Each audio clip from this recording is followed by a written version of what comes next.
يا مساء الورد والفل والياسمين على اجمل متابعين في الدنيا. قررنا النهارده كده في السهره نعمل بيتزا للولاد، وزي ما احنا شايفين الجبن عندنا كانت في الفريزر، كنت عماله افك فيها الرومي على الشيدر على الموتزاريلا، عماله اكسر فيها لانها كانت جامده جدا. وكنت مجهزه العجينه قبلها بتقريبا بربع ساعه، بس الجو كان حر من الفرن فالعجينه خمرت معانا بسرعه. وكل واحد فينا من عادته ان هو ياكل ايه، كل واحد عايز حشوه شكل كده. الجبن كلها لخبطتها على بعضها. كان عندي زيتون قطعته والفلافل قطعتها، مش بيحبوا الطماطم. عندنا اللحمه المفرومه وعندنا شاورما وعندنا تونه. كل واحد عايز حشوه شكل. وكان عندنا جمبري هنا محمر، كل طبق فيه حشوه. وجبنا الكاتشب بتاعنا جهزناه، وجبنا ازازه الزيت جنبنا والصواني، كل حاجه كانت جاهزه. وزي ما احنا شايفين العجينه كده، هقول لكم دلوقتي واحنا شغالين العجينه دي مقاديرها سهله جدا. هي حبه الدقيق، حطينا كيلو دقيق على كيسين خميره، معلقه كبيره سكر، معلقه صغيره ملح، وحبه ميه دافيين، ونص كوبايه زيت في الاخر. طبعا حطيت الزيت هنا وبدات ان انا اظبط دنيتي كده على قد الصينيه. احنا مش بنحبها اللي هي السميكه، لا هم بيحبوها الرقيقه شويه. وسبت العجينه اللي قلت لكم عليها دي تخمر تقريبا نص ساعه، ما كملتش نص ساعه، هي ربع ساعه وكانت خمرانه، لان الجو كان حر، كنت مولعه الفرن يومها وكان المطبخ حر جدا. بدات ان انا احط زيت في الصينيه وافرد العجينه اللي انا عايزاها، واحط الكاتشب عليها وافرده، ونحط بقى الحشوه بتاعتنا. وعيشي بقى في الحشوه بتاعتك. كل واحد زي ما احنا قلنا بيحب حشوه شكل. اللي عايز كذا يا ماما، لا ما بحبش كذا يا ماما.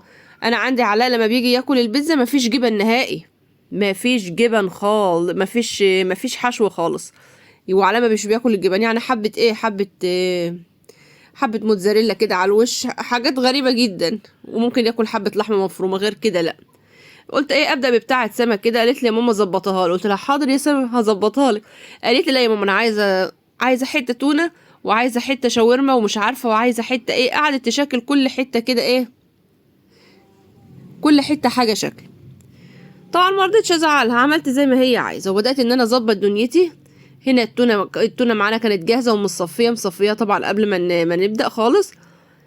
وعملت لها زي ما هي عايزه، حبه تونه وحبه كانوا ايه، جمبري محمر جنبها. وتقريبا كانت لحمه مفرومه، دي اللحمه المفرومه، تونه ولحمه مفرومه وجمبري.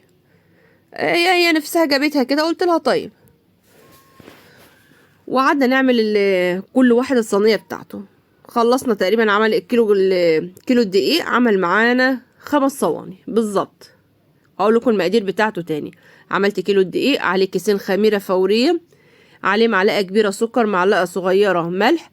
وعملت العجينه، عجنت كويس أوي أوي أوي أوي أوي العجينه بميه دافيه. وبعدين في الاخر بنص كوبايه زيت، وغطيت العجينه. هنا جاهزه معايا رشه فلفل على الوش. طبعا عايزه تحط بيض بقى حطي، عايزه تحطي الجبن اللي انت عايزاها حطي. كل واحد زي ما انت بتحب الحشوه حطي. ده طبعا ايه، ده شيء يرجع لك انت. طبعا الحاجه اللي ولادك بيحبوها جربيها زي ما انت عايزه. هنا قلت اما اجرب بتاعه سما، ما اقولكوش بقى من ورا الكاميرا دي مش بتاعتك، دي مش بتاعتك يا ماما، دي بتاعت انا يا سما. طيب الصبر، لا يا ماما دي بتاعت انا. قلت لها حاضر، وبدات ان انا ادخل صينيه، بس قلت لها لازم كده ادوقها، اشوف عمايل ايديا الاول. طلعت جميله. خلصنا ال5 صواني واتدبست زي ما احنا شايفين كده في المواعين كلها. مفيش حد فيهم عايز يعمل المواعين. قومي يا سما اعملي المواعين. لا يا ماما، ده البيتزا سخنه وفيلم شغال وعايزه اتفرج على التلفزيون. واتدبست ماما في المواعين. بدأنا ان احنا نلم الحاجه البواقي عندنا. انا ما برميش حاجه طبعا، كل حاجه باقيه عندي عملتها في الفريزر. ايه، حبه شاورما بقوا عينتهم في كيسه في الفريزر. ايه، حبه جبن بقوا لفيتهم في كيسه وعينتهم في الفريزر. فتحت الميه السخنه وبدات ان انا اشتغل في المواعين بتاعتي. وطبعا كان في لسه بيتزا جنب، هي ما دخلتش الفرن، كنت سايباها بره، وكنت متابعه الفرن وانا شغاله في المواعين. بقول لهم يعني بدل ما تصوروا تعالوا حد يشتغل في المواعين. قالت لي لا انا هصور.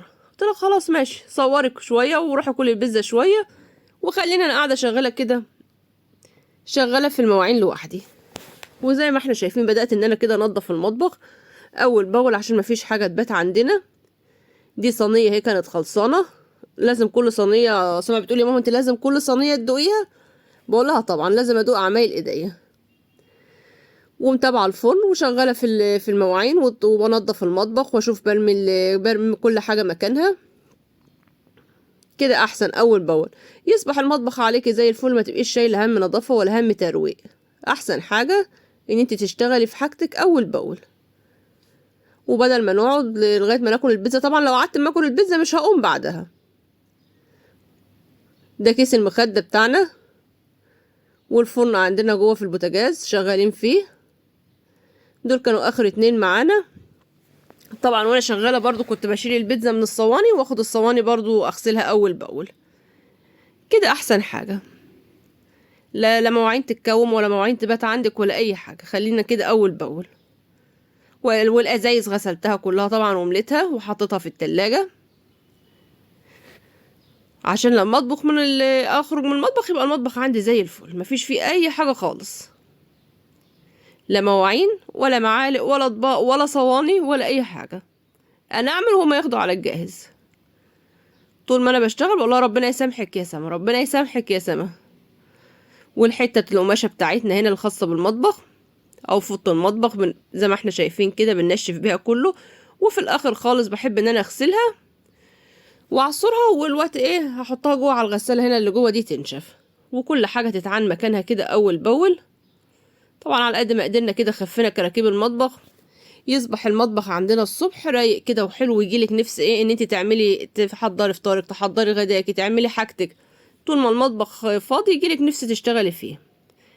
وده روتيننا اليوم، من مواعين لبيتزا، السهرة بتاعتنا والعشاء بتاعنا.